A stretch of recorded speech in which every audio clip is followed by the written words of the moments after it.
9,900점. 2009년 1월 미륵사지 서탑이 1400년 만에 해체됐을 때 흙과 돌 사이에서 나온 사리장엄구의 수입니다. 전북 익산 미륵사지. 백제 무왕이 639년에 창건한 절. 1400년이 지나 그 자리에 남은 건 무너진 서탑 한 채와 동중탑 자리뿐이었습니다.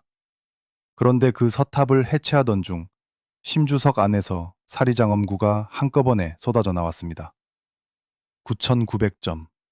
백제미술 최고급의 결정체. 황금사리병, 금동사리 외호와 내호, 옥과 유리구슬. 그리고 그 가운데 가로 15.3cm, 세로 10.3cm의 작은 금판 한 장이 함께 있었습니다. 금제 사리봉안기. 1400년 전 손으로 새긴 명문이었습니다.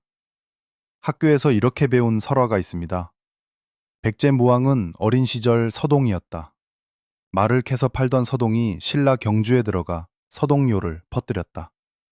그 노래를 부른 아이들 때문에 신라 진평왕의 셋째 딸 선화공주가 백제로 시집을 갔다. 그리고 그 두 사람이 미륵사를 세웠다. 삼국유사 무왕조.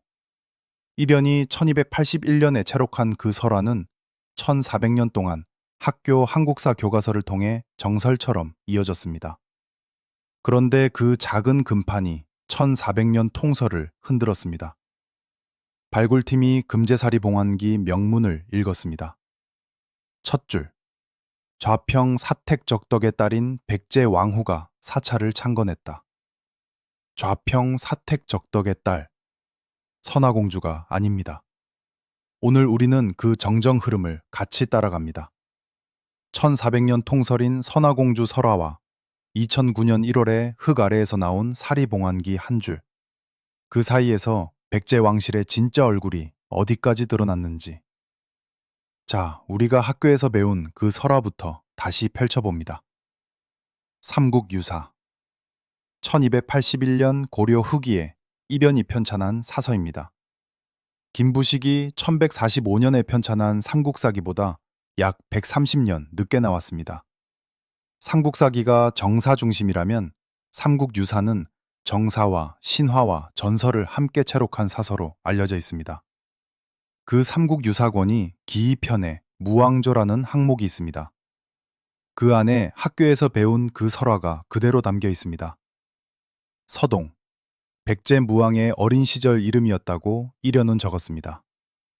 어머니가 목가에서 용과 정을 통해 낳은 아이.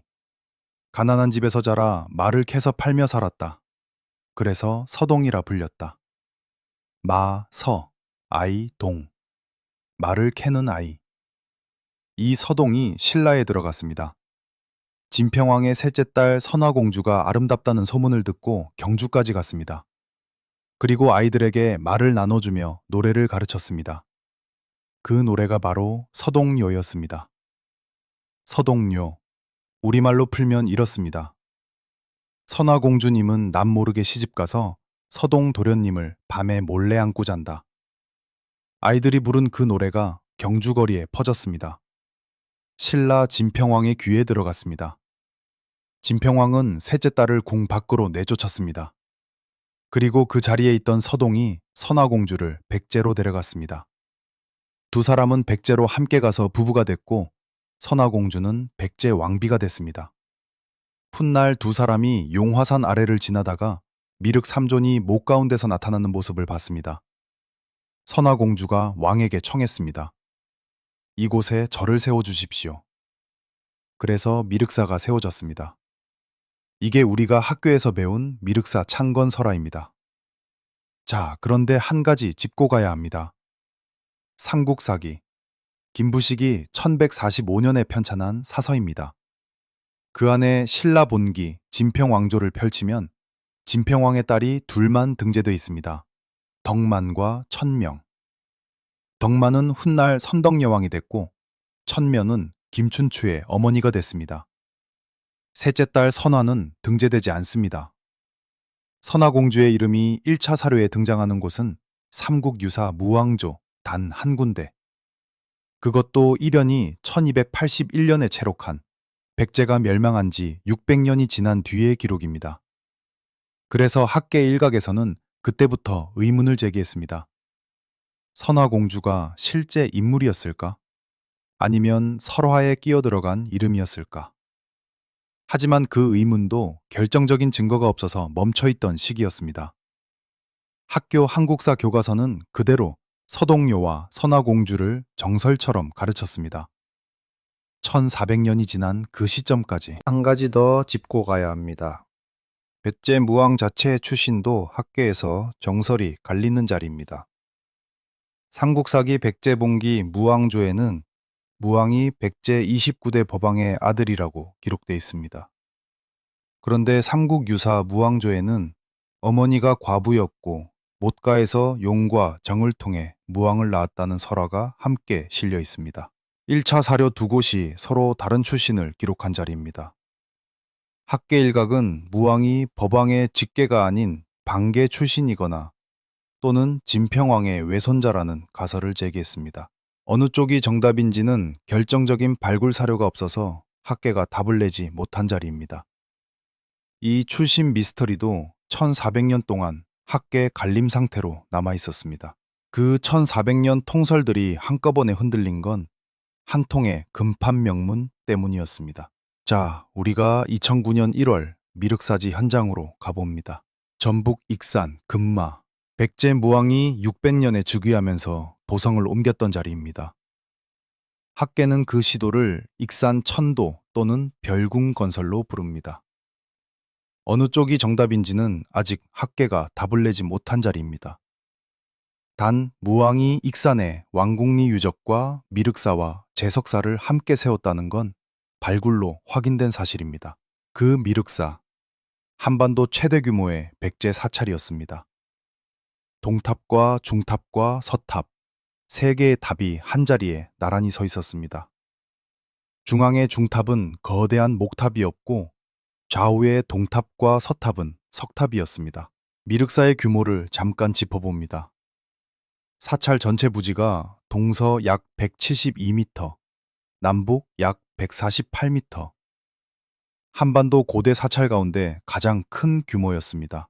같은 시기 신라의 황룡사가 한반도 동서를 대표하는 거대 사찰이었다면 백제의 미륵사는 같은 시기 한반도 서쪽을 대표하는 사찰이었습니다. 미륵사가 한반도 동서를 잇는 백제 무왕의 대규모 불사였음을 발굴 자료가 보여줍니다. 미륵사지 발굴 자체도 한반도 발굴 역사에서 중요한 자리입니다. 1980년대부터 국립부여문화재연구소가 미륵사지 본격 발굴을 시작했고 1990년대 후반에는 미륵사지 출토 유물을 모은 박물관이 익산에 문을 열었습니다. 단 서탑 자체의 사리장 엄구는 1400년 동안 흑갱년 동안 흙과 돌 아래에 그대로 잠들어 있었습니다. 1400년이 지나면서 중탑과 동탑은 사라졌습니다. 목조 건축이라 화재와 풍화에 약했습니다. 단 서탑은 석탑이라 일부 무너진 채로 1400년을 견뎠습니다. 한국에 남아있는 가장 오래된 석탑이었습니다. 서탑은 오랜 풍화와 일본 강점기의 시멘트 보수 때문에 구조 자체가 위태로워졌습니다. 국립문화재연구소가 2001년부터 해체 보수 작업을 시작했고 2009년 1월에 그 작업이 6층 심주석까지 다다랐습니다. 심주석, 석탑의 중앙 기둥석입니다. 탑의 중심에 자리 잡고 사리를 모시는 자리입니다. 발굴팀이 심주석을 들어올렸습니다. 그 아래에서 사리장 엄구가 한꺼번에 쏟아져 나왔습니다. 금제 사리병, 황금으로 만든 사리 보관 용기였습니다. 금동 사리 외호, 사리병을 감싸는 외부 용기, 금동 사리 내호, 사리병 안쪽에 있던 작은 용기, 옥과 유리구슬, 천 단위로 쏟아졌습니다. 은제 관식과 청동 합, 백제 미술 최고급 정수가 한자리에 있었습니다. 총 9,900여 점. 발굴팀이 며칠에 걸쳐 수습했습니다. 학계도 흥미로웠던 자료라고 하더라고요. KBS 파노라마, 코리안 이브 같은 한국 신석기 발굴과 비교해도 미륵사지 서탑 사리장 엄구는 백제 미술사의 한 페이지를 통째로 바꾸는 발견이었습니다. 그리고 그 9,900점 가운데 작은 금판 한 장이 있었습니다. 가로 15.3cm, 세로 10.3cm, 양면에 한자로 명문이 새겨진 금판이었습니다. 금제살이 봉안기. 발굴 직후 학계가 그 명문을 해독했습니다. 발굴팀이 첫 줄을 읽은 그 순간 학계가 정말 당황한 자리였습니다. 자, 우리가 그 명문 첫 줄을 같이 봅니다. 금제살이 봉안기 발원문은 이렇게 시작합니다. 좌평 사택적덕의 딸인 백제 왕후가 정제를 희사하여 가람을 창건하고 기해년 정월 29일에 사리를 받들어 모셨다. 기해년, 백제 무왕 즉위 39년, 우리 시대로 환산하면 639년입니다. 미륵사 창건 시점이 이 한 줄로 확정됐습니다. 그런데 학계가 멈춘 부분은 시점이 아니었습니다. 그 앞에 한 구절이었습니다. 좌평 사택 적덕의 딸인 백제 왕후. 좌평. 백제 16관 등 가운데 가장 높은 자리였습니다. 신라 17관 등의 이벌창과 비슷한 자리. 백제 조정의 최고 위직이었습니다. 사택적덕. 좌평 사택적덕. 백제 8대 귀족성 가운데 사택시 가문의 인물이었습니다. 백제 8대 성은 사, 연, 해, 진, 국, 목, 백, 국 8가문이었고 그 가운데 사택시는 부역의 명문가로 알려져 있습니다. 사택시 가문에 대해 조금 더 살펴봅니다. 사택시는 백제 후기 정치 무대의 중심에 있던 가문이었습니다. 무왕의 아들 의자왕 시기에도 사택시 가문 인물들이 좌평직을 이어받았습니다. 사택지적이라는 인물도 좌평 자리에 올랐고 그가 남긴 사택지적비가 1948년 부여에서 발견됐습니다. 백제 말기 의자왕 시기 사택시가 정치적으로 중요한 위치에 있었음을 보여주는 1차 사료입니다. 그 사택시 가문의 좌평 사택적덕의 딸, 그가 무왕의 왕비가 됐다는 것은 백제 무왕 후기 조정의 권력 구조와 사택시 가문의 위상을 동시에 보여주는 자료라고 학계는 봅니다.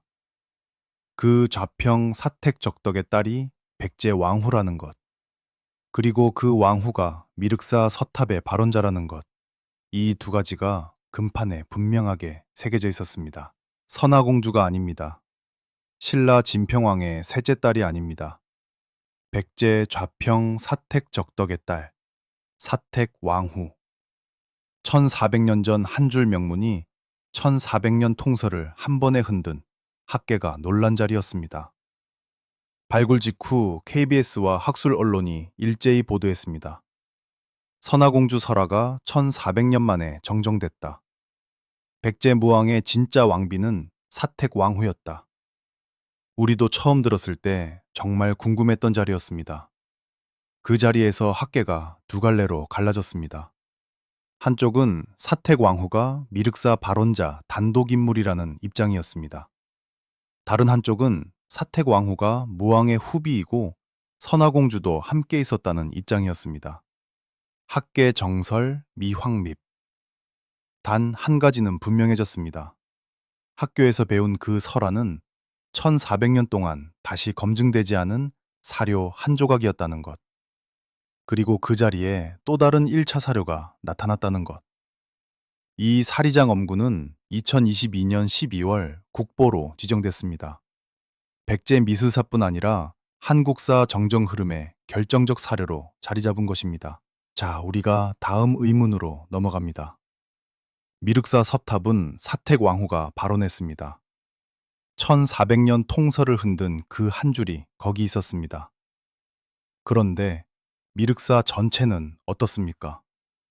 미륵사는 동, 서, 중 3탑 구조였습니다. 좌측의 동탑과 우측의 서탑, 가운데의 중탑. 한반도 다른 사찰에서 보기 어려운 독특한 구조였습니다. 중탑은 거대한 목탑이었습니다.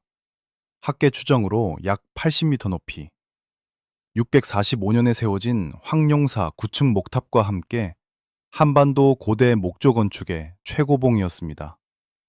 단 목재라 1400년 사이에 사라졌습니다. 지금은 기단상만 남아 있습니다. 기단석 자체가 보여주는 규모도 만만치 않습니다.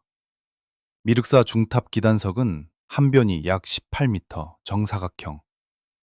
같은 시기 신라 황룡사 구충복탑배 기단보다 작지만 그래도 한반도 고대 사찰 가운데 손꼽히는 규모였습니다. 목탑이 그대로 서 있던 그 시절에는 익산 평야 어디서든 미륵사 중탑이 보였을 것이라는 게 학계의 추정입니다. 동탑도 사라졌습니다. 동탑은 원래 서탑과 같은 석탑이었던 것으로 추정됩니다. 그러나 1400년 사이에 무너졌고 1993년에 복원됐습니다. 단 동탑의 사리장엄구는 1900년대 일제강점기 도굴로 사라졌거나 또는 처음부터 없었던 것으로 추정됩니다. 정확한 학계 결론 없음. 서탑. 그 서탑만이 사리장엄구를 그대로 보존하고 있었습니다. 그래서 2009년 1월에 그 9,900점이 한꺼번에 나왔습니다. 자, 그렇다면 다음 질문이 남았습니다. 서탑이 사택왕후 발원이라면 동탑과 중탑은 누가 발원했는가? 학계 가설 두 가지가 있습니다. 첫 번째 가설. 동탑과 중탑도 사택왕후 단독 발원이라는 입장입니다. 사택왕후가 미륵사 전체를 한 번에 발원해서 삼탑을 함께 세웠다는 해석입니다. 두 번째 가설. 동탑과 중탑은 다른 왕후가 발원했다는 입장입니다. 이 가설을 따르면 동탑 또는 중탑이 선화공주 발원이거나 또 다른 왕후가 발원한 자리가 됩니다. 어느 쪽이 정답인지는 1차 사료가 사라진 자리라 학계가 답을 내지 못한 자리입니다. 발굴팀이 동탑과 중탑 자리에서 추가 사리장 엄구를 찾으려 했으나 결정적인 사료는 나오지 않았습니다. 학계가 두 번 흔든 자리. 한 번은 2009년 1월 서탑이 1400년 통설을 흔든 자리. 다른 한 번은 그 다음 한 발 앞으로 나아가지 못하는 자리. 1400년 만에 한 부분만 답이 나오고 나머지는 여전히 흙 아래에 잠들어 있는 자리였습니다. 자, 우리가 2025년에서 2026년 학계 정설을 같이 봅니다. 학계 중로는 절충설입니다. 이름 그대로 두 사료를 절충해서 이해하는 입장입니다. 절충설은 이렇게 정리됩니다. 선화공주는 무왕의 첫 번째 왕비였고 사택왕후는 그 다음 후비였다. 선화공주가 사망한 뒤 무왕이 사택왕후를 후비로 맞았다. 미륵사 창건은 무왕이 주도했고 그 과정에서 두 왕후가 단계적으로 사찰 조성에 참여했다. 이 절충설의 근거는 두 가지입니다. 첫 번째 근거. 백제 당대 왕들은 일반적으로 두 명의 왕비를 두고 있었다는 것.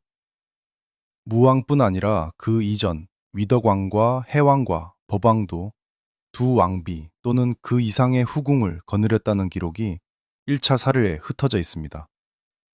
따라서 무왕이 선화공주와 사택왕후 두 명을 차례로 왕비로 맞았다는 가설은 무리 없는 추정이라는 것입니다. 두 번째 근거. 미륵사 삼탑 구조 자체. 동, 중, 서 삼탑이 한자리에 나란히 서 있는 구조는 한반도 다른 사찰에서 흔치 않은 형태입니다. 학계 일각은 이 삼탑 구조가 두 왕후와 무왕 세 사람이 각각 발원한 자리일 가능성을 제기했습니다. 동탑이 한 왕후 발원, 중탑이 무왕 발원, 서탑이 사택 왕후 발원이라는 해석입니다. 단 이 해석도 1차 사료 부재로 확정 X. 또 다른 학계 일각은 선화공주 자체가 설화적 인물이라는 입장을 그대로 유지하고 있습니다. 삼국유사 무왕조의 다른 부분도 신화적 요소가 많고 김부식의 삼국사기는 선화공주를 등재하지 않았기 때문입니다. 이 입장에서는 사택왕후가 무왕의 단독 왕비이고 선화공주는 설화에 만들어진 인물이라는 해석이 됩니다. 학계정설, 미, 황립, 세 가설 가운데 어느 쪽이 1차 사료로 더 강한지는 아직 발굴이 답을 못 낸 자리입니다. 자, 우리가 2009년 1월 그 자리로 다시 돌아갑니다. 미륵사지 서탑. 1400년 만에 해체된 그 자리. 발굴팀이 심주석 아래에서 사리장엄구 9900점을 수습했고 그 가운데 작은 금판 한 장이 1400년 통설을 흔들었습니다. 선화공주가 아니라 좌평 사택 적덕의 딸 사택왕후. 미륵사 서탑의 진짜 발원자, 학계가 한번 흔들렸습니다. 그러나 동탑과 중탑의 발원자는 여전히 흙 아래에 잠들어 있고 선화공주가 실제 인물이었는지 아니면 설화 속 이름이었는지도 학계가 답을 내지 못한 자리입니다. 1400년이 지나 한 줄의 명문이 답을 했고 한 줄의 명문이 또 다른 의문을 남겼습니다. 백제 왕실의 진짜 얼굴이 미륵사지 흙 아래에 어디까지 잠들어 있는지 그 답은 아직 학계가 다 펼치지 못한 자리에 있을지도 모릅니다. 오늘의 원정은 여기까지.